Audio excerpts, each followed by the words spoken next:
spéciale, l'orientation l'éducation spécialisée. Donc, l'ESS est à leur programme, et du coup, cette journée pour eux, parce qu'ils sont présents aujourd'hui, cette journée de colloque participe pleinement à l'offre de formation et à leur formation comme futur AS, ES ou responsable de structure.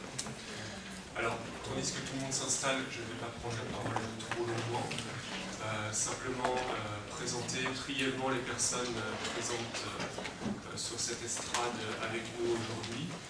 Nous avons le plaisir d'accueillir pour le lancement de ce colloque qui reviendra une interrogation.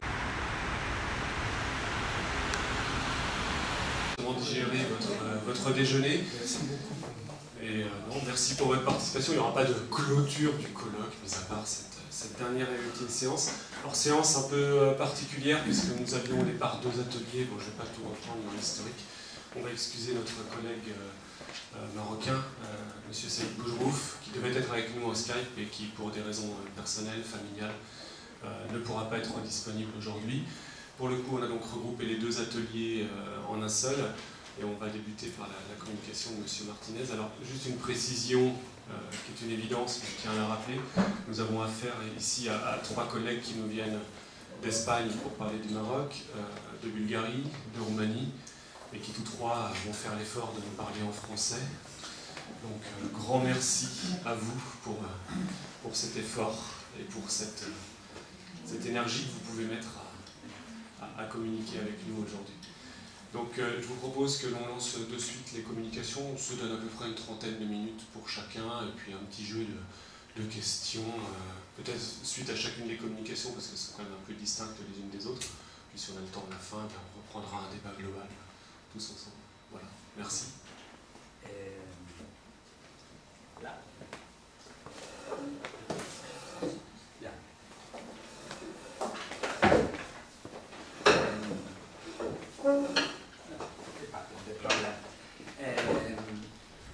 Bonjour. En premier lieu, je vous demande pardon parce que mon français est trop mal. Bien. Mais la seconde chose que je veux dire, que je suis ravi d'être à Angers et merci beaucoup pour l'invitation à participer au colloque. L'expérience que nous présentons est une expérience de tourisme accessible à Marrakech. D'accord? Nous faisons pendant 3 ans différentes études et analyses de la grade d'accessibilité. Bien. Je vais commencer la présentation comme je l'ai fait avec les étudiants du Master de Tourisme, Patrimoine et Développement durable. J'ai commencé ça. Tous nous sommes handicapés. Tous nous. Et la première chose que je dit à l'étudiant, c'est je suis la personne handicapée. Et toi, tu es autre personne handicapée. Comportement social et économique. D'accord? Dans l'aspect du comportement social et l'aspect de l'accessibilité, de tourisme accessible. Il y a dans le comportement un aspect social qui peut changer, qui peut affecter le tourisme et l'impact social, d'accord, social, pour les changes que le tourisme peut faire dans la société, d'accord. Sans doute, l'handicapé fait partie de la condition humaine.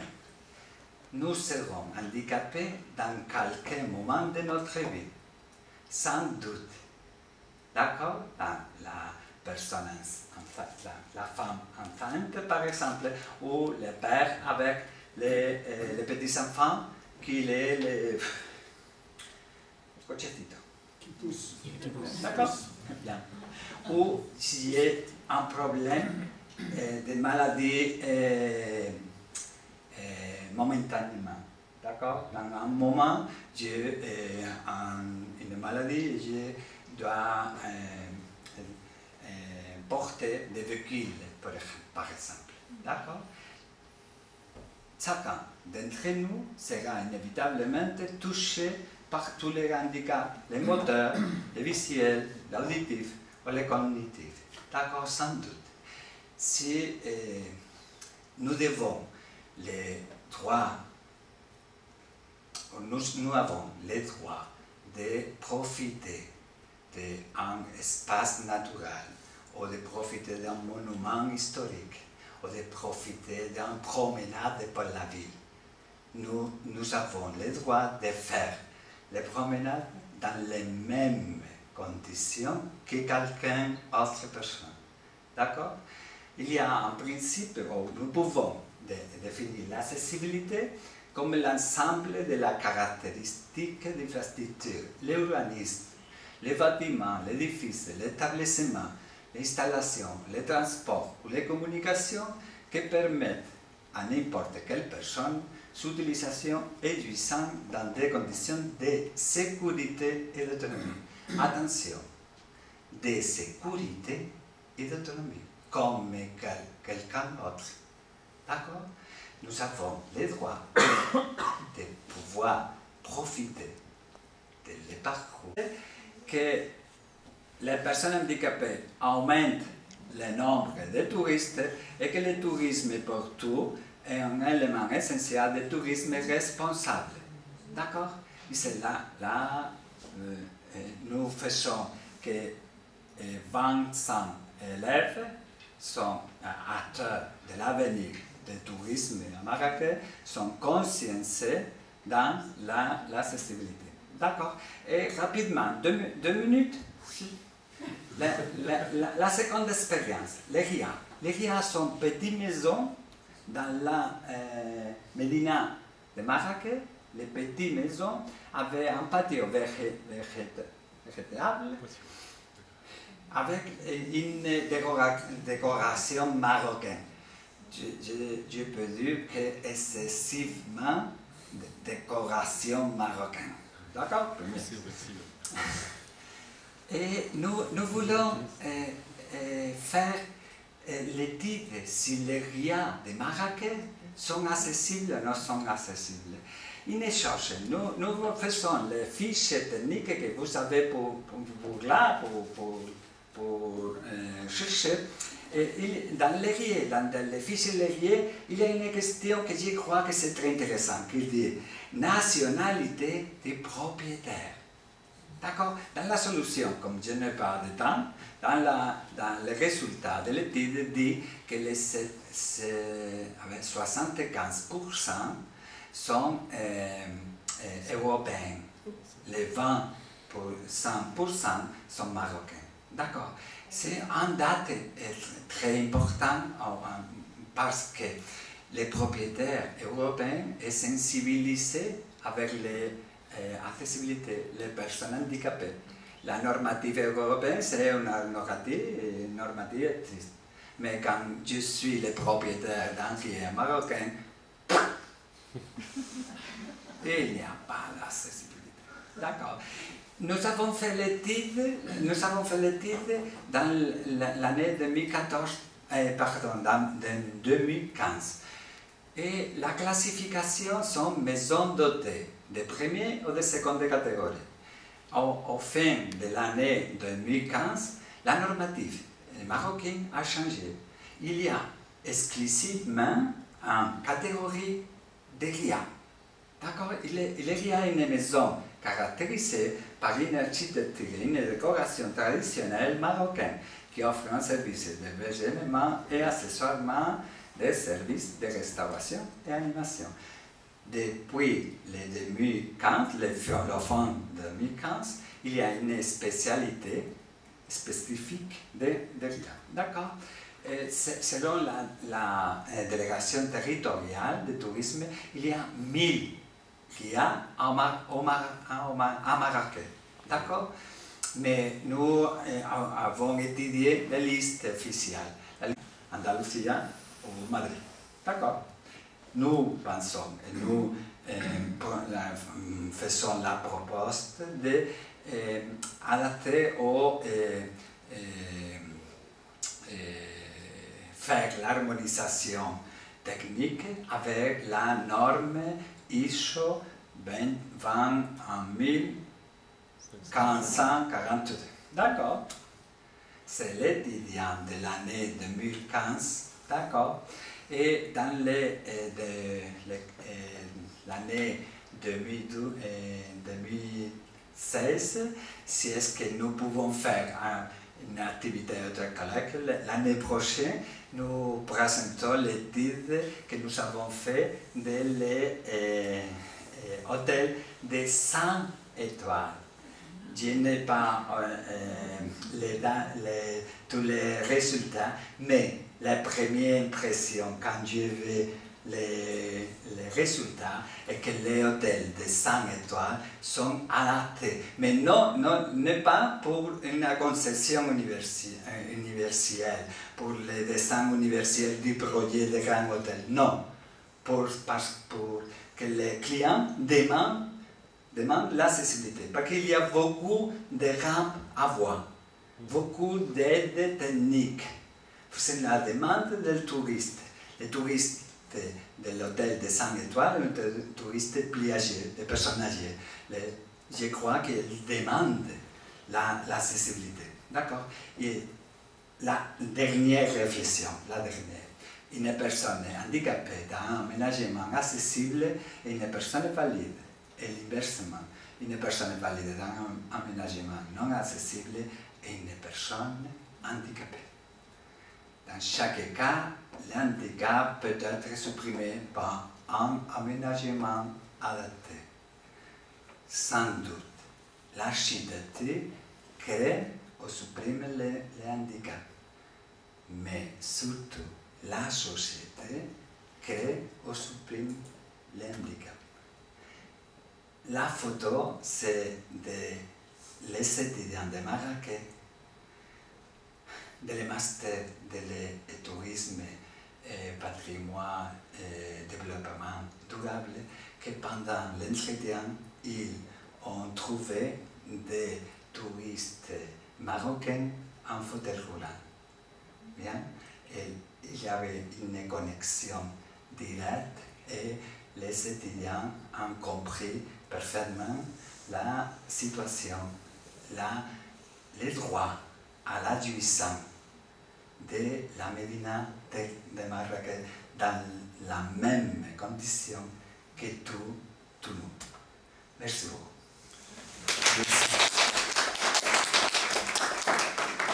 Merci beaucoup. Désolé de t'avoir pressé par rapport à ça. Merci. On peut prendre un petit jet de quelques questionnements, réactions. Moi j'en avais une qui me venait à l'écoute de ce que tu présentais. Tu as dit à un moment donné, au tout début, qu'il y avait des enjeux de participation en lien avec le phénomène du handicap. Chose que l'on connaît ici, je suppose en Espagne également. Bien. Et je pensais notamment aux associations, et notamment à l'APF ici, l'Association des Paralysés de France, ou d'autres associations qui en espagnol peuvent œuvrer. Je vais récemment à Marrakech dans le cadre d'un séminaire pour préparer, on ne voit pas ce type de mobilisation. Voilà. Là, vous avez, là, on visite des lieux historiques. Et comment ne pas défigurer en fait un lieu historique? Est-ce qu'on ne pourrait pas...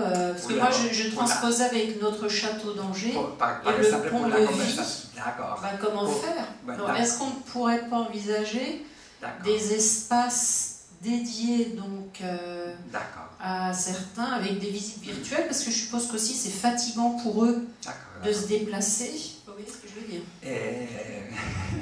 Le patrimoine, nous devons protéger le patrimoine, sans doute.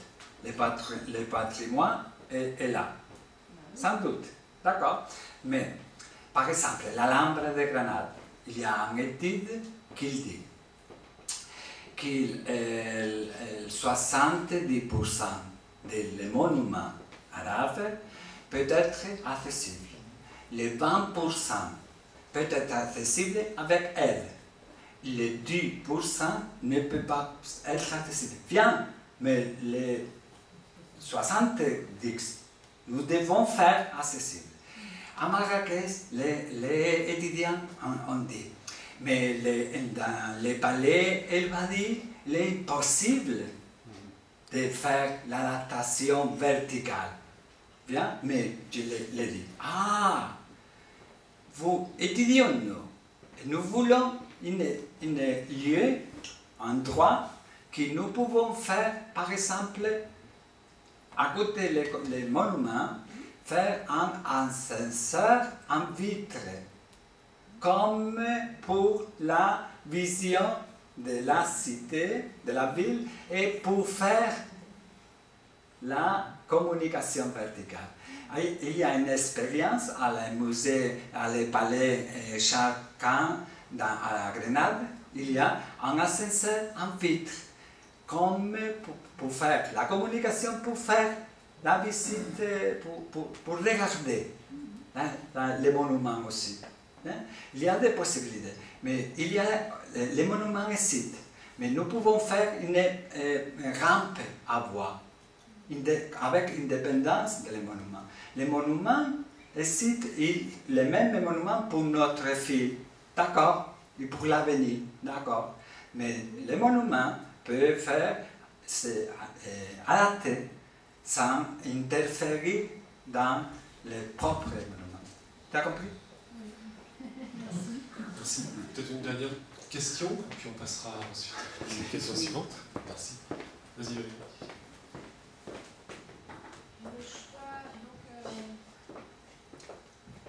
Merci aussi pour cette présentation vivante et voilà, qui nous ouvre des points d'attention effectivement pour nous aussi, hein, sur nos espaces.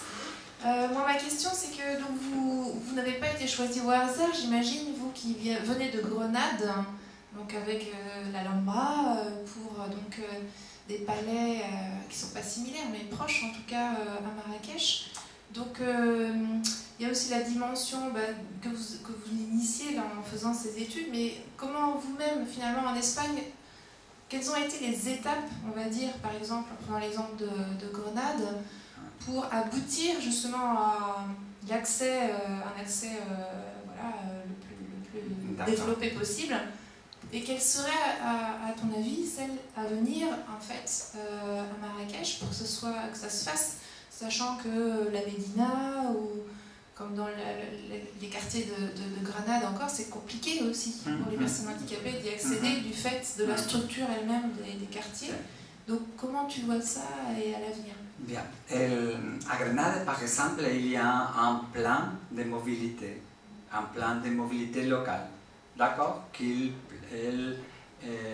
analyse la possibilité de le transport accessible et la possibilité de l'itinéraire accessible. Nous ne pouvons faire les 100% des monuments accessibles, c'est impossible, d'accord, mais comme nous ne pouvons faire, nous ne faisons rien. Non, nous ne pouvons faire les 100% accessibles. Mais qu'est-ce que nous pouvons faire? Allez, à l'Espagne, la réhabilitation des patrimoines sont avec critères de durabilité. La durabilité, l'aspect de durabilité, c'est l'aspect social. Un aspect dans l'aspect social, c'est l'accessibilité. L'indicateur de l'aspect social, un indicateur, c'est l'accessibilité. D'accord? À Grenade, il faisait en étude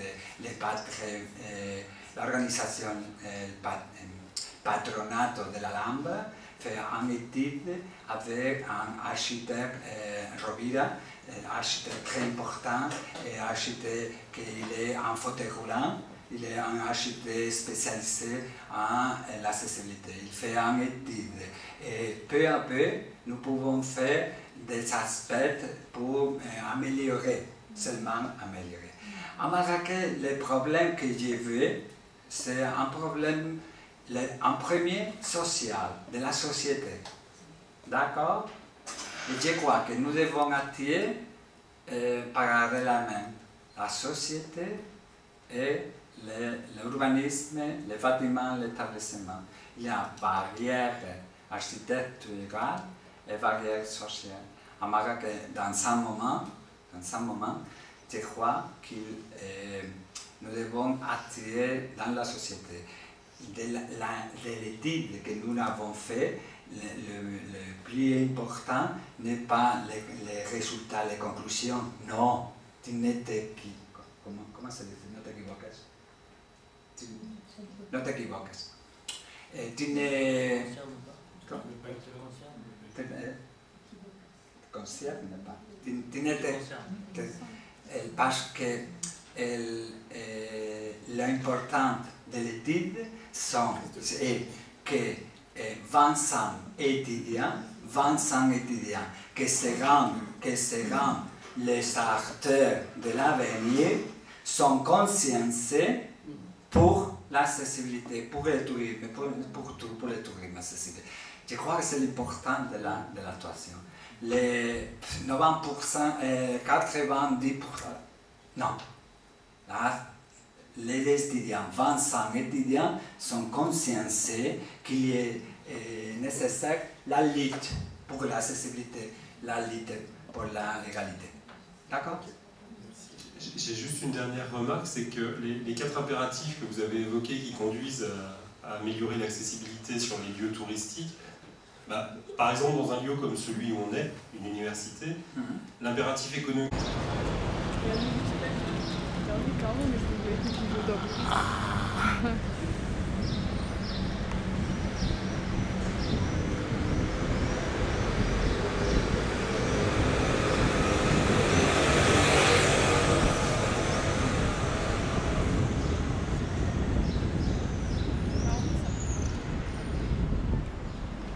Ya,